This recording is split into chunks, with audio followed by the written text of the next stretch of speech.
ನಮಸ್ಕಾರ ಎಲ್ಲರಿಗೂ ನಮ್ಮ ಶಶಿ ಮನೆ ಊಟ ಚಾನಲ್ಗೆ ಸ್ವಾಗತ. ಈಗ ನಾವು ಅನ್ನದಿಂದ ಬಜ್ಜಿ ಮಾಡೋದು ಹೇಗೆ ಅಂತ ನೋಡೋಣ. ಅನ್ನ ಜಾಸ್ತಿ ಮಾಡಿದಾಗ ಉಳಿದಿರುತ್ತೆ, ಆಮೇಲೆ ರಾತ್ರಿ ಮಾಡಿದಾಗ ಉಳಿದಿರುತ್ತೆ. ಆ ಅನ್ನದಿಂದ ಬಿಸಿ ಬಿಸಿಯಾದ ಬಜ್ಜಿ ಮಾಡೋದನ್ನ ಹೇಗೆ ಅಂತ ನೋಡೋಣ. ಈಗ ಇದಕ್ಕೆ ಒಂದು ಬಟ್ಲು ಅನ್ನನ ತಗೊಂಡಿದ್ದೀನಿ. ಆ ಅನ್ನನ ಈಗ ಮಿಕ್ಸರ್ಗೆ ಹಾಕಬೇಕು. ಇದಕ್ಕೆ ಅರ್ಧ ಬಟ್ಲು ನೀರನ್ನು ಹಾಕಬೇಕು. ಹಾಕಿ ಸ್ವಲ್ಪ ಗಟ್ಟಿಯಾಗಿಯೇ ರುಬ್ಕೋಬೇಕು. ನೋಡಿ, ಈ ಥರ ಇಷ್ಟ ಆದರೆ ಆಯಿತು.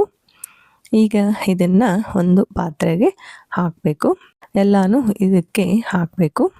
ಯಾರೆಲ್ಲ ಇನ್ನೂ ನಮ್ಮ ಚಾನಲ್ಗೆ ಸಬ್ಸ್ಕ್ರೈಬ್ ಮಾಡಿಲ್ವೋ ಸಬ್ಸ್ಕ್ರೈಬ್ ಮಾಡಿ, ಬೆಲ್ ಐಕಾನ್ ಆನ್ ಮಾಡಿ. ನಮ್ಮ ಎಲ್ಲ ವಿಡಿಯೋಗಳು ನಿಮಗೆ ತಲುಪುತ್ತವೆ.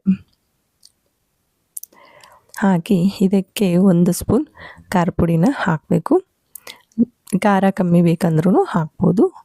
ಆಮೇಲೆ ಅರ್ಧ ಸ್ಪೂನ್ ಉಪ್ಪನ್ನು ಹಾಕ್ತಾಯಿದ್ದೀನಿ. ಆಮೇಲೆ 1 ಸ್ಪೂನು ಜೀರಿಗೆನ ಹಾಕ್ತಾಯಿದ್ದೀನಿ. ಆಮೇಲೆ ಅರ್ಧ ಸ್ಪೂನು ಜೀರಿಗೆ ಪುಡಿನ ಹಾಕ್ತಾಯಿದ್ದೀನಿ. ಆಮೇಲೆ 1 ಸ್ಪೂನ್ ಅಜ್ವಾನನ ಹಾಕ್ತಾಯಿದ್ದೀನಿ.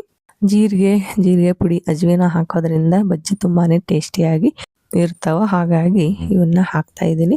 ಆಮೇಲೆ ಇದಕ್ಕೆ ಬಜ್ಜಿ ಹಿಟ್ಟನ್ನು ಹಾಕಬೇಕು. 4 ಸ್ಪೂನ್ ಬಜ್ಜಿ ಹಿಟ್ಟನ್ನು ಹಾಕಿದ್ದೀನಿ.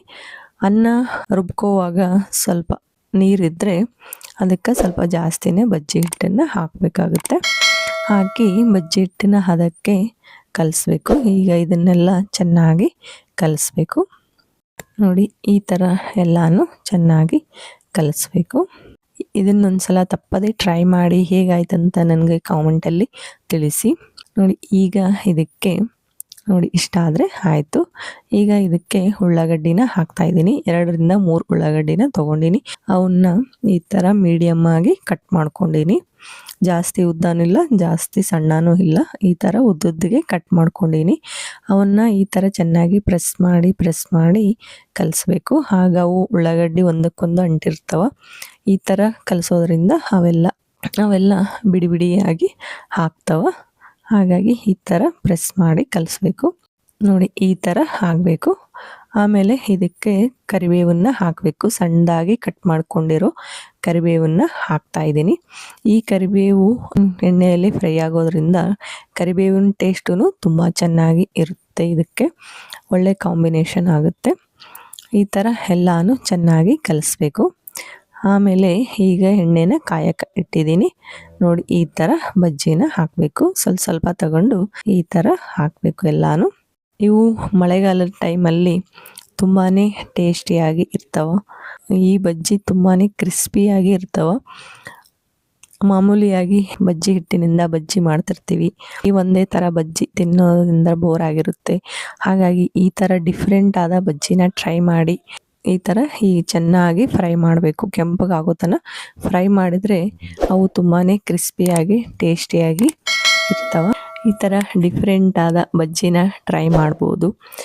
ಇದನ್ನೊಂದ್ಸಲ ತಪ್ಪದೆ ಟ್ರೈ ಮಾಡಿ, ಹೇಗಾಯ್ತಂತ ನನಗೆ ಕಾಮೆಂಟಲ್ಲಿ ತಿಳಿಸಿ. ನೋಡಿ, ಈ ಥರ ಇಷ್ಟ ಆದರೆ ಆಯಿತು.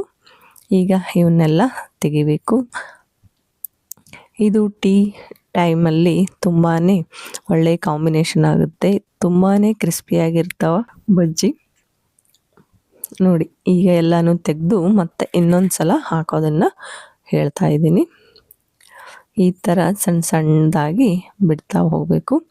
ದಪ್ಪ ಆದರೆ ಅವು ಒಳಗಡೆ ಹಿಟ್ಟಿರುತ್ತೆ. ಹಾಗಾಗಿ ಈ ಥರ ಸಣ್ಣದಾಗಿ ಹಾಕಬೇಕು. ಚೆನ್ನಾಗಿ ಫ್ರೈ ಮಾಡೋದ್ರಿಂದ ಇವು ತುಂಬಾ ಕ್ರಿಸ್ಪಿಯಾಗಿ ಇರ್ತಾವ.